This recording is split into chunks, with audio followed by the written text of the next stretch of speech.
So, per popular demand, I officially began researching Cthulhu. I acquired the complete collection of the Cthulhu works, and I was going through it. Obviously, haven't finished it yet. It's massive, and I'm still making other content, but I am continuing to make headway into the Cthulhu stuff, and it's a lot better than I thought it would be. I had heard he's not a good author. And let's be honest, guys, you only ask for me to cover this because it's supposed to be insanely overpowered. But you definitely do get to see where it's influenced a lot of other fictions, and that's pretty interesting in itself, just seeing how it's the root for a lot of ideas used later on. But anyways, within the first 50 or so pages of the book, already we're given a basic idea of the power you can achieve, some of the powerhouses in the verse, and what I believe will probably hold up as the most broken, technically the most broken ability in the verse. Although, I could read later down the line something is better. But anyways, we're going to review those two things. We're going to review the key points from the first 50 pages, and I hope you guys enjoy. So, on page 12 of the first volume, we saw that the Yithian alien race actually exists in a realm beyond all reason and beliefs. This alien race was coming down to Earth and trolling, basically. On page 31, Cthulhu will apparently bring about the end of the world when he arrives. This seems to be a passive result of his presence, like it's not something he's doing on purpose or intentionally. It just happens because he shows up.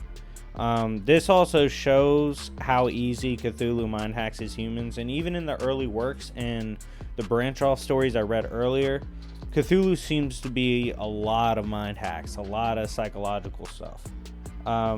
Page 34 does confirm that Cthulhu is a reality warper casually, or at least his followers are based on their actions. Page 38, the Yithians are confirmed time travelers. This is also the first time in the works we see Yog-Sothoth is mentioned. The description is an unknowable being who is everywhere and knows everything and isn't bound by logic or reasoning.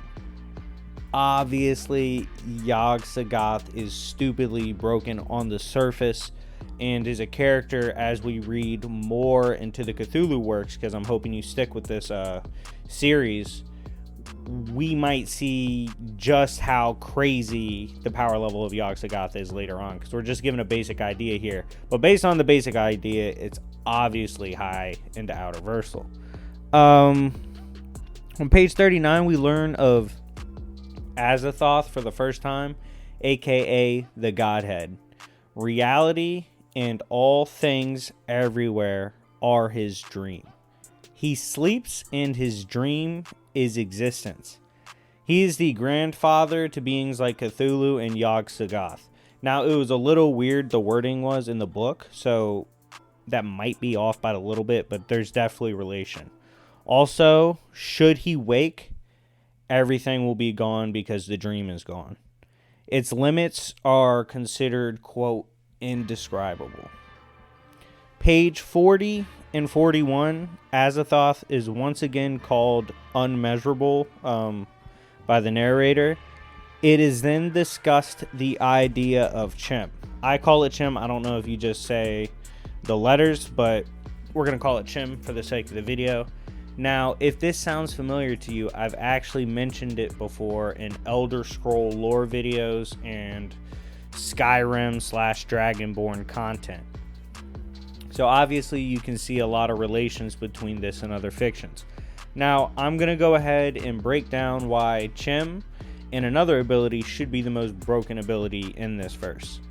So, according to this story, and of course this could develop more later on, but according to this story, Chim was when someone understood the dream itself and is capable of, quote, proving the unprovable.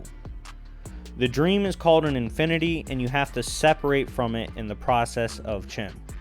If you fail to fully achieve Chim, you get erased on all planes of existence, and you actually get erased from the dream itself. So you're almost like in limbo when you're trying to achieve Chim, and if you don't achieve it in time, you just cease to ever exist.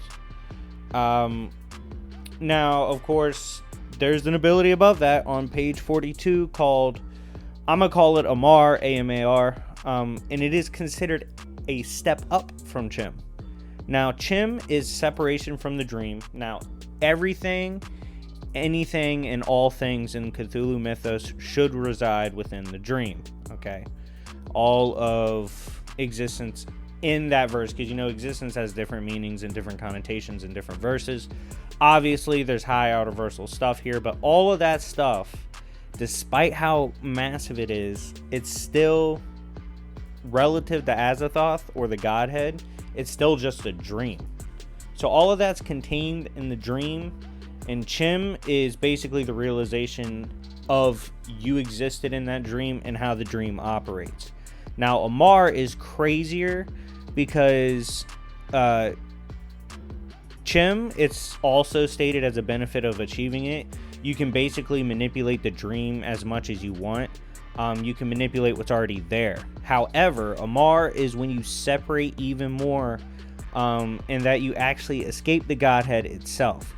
You do so by realizing that the dream is only as eternal as the dreamer doing the dreaming. Now, this allows for you to become a new Godhead. However, stupid ability in my opinion, because you get stuck in your own dream. You fall asleep like the Godhead, you become your own new Godhead, and you just dream. Eventually you wake up, existence ends, but you're stuck in your dream until then. So kind of dumb to achieve the highest point of power in the verse, which is kind of funny because usually that's not a thing in a verse where like ultimate power is seen as, in my opinion, bad or boring, not worth it. But in this verse, in my opinion, if this remains throughout the works as the strongest ability, which I'm gonna guess it will, yeah, that'd be crazy. But anyways, let me know what you think, guys, of the ability of the self-realization being this insane of a power in the Cthulhu Mythos. If you're excited to see how strong these characters actually are, let me know. I'm excited as well. Try to keep spoilers to a minimum. Obviously, I've already said they're high outerversal, but don't ruin it for me, like the details, because the works itself hasn't gotten too detailed into how meticulous the layers are in the scaling, and the layers are what matters for the people that care about power scaling. But anyways, guys, thank you for watching. This is my first ever Cthulhu video. I hope you enjoyed it. Make sure to like, subscribe, all that. Thank you for watching. It's been your favorite villain, and I will see you all later. Peace.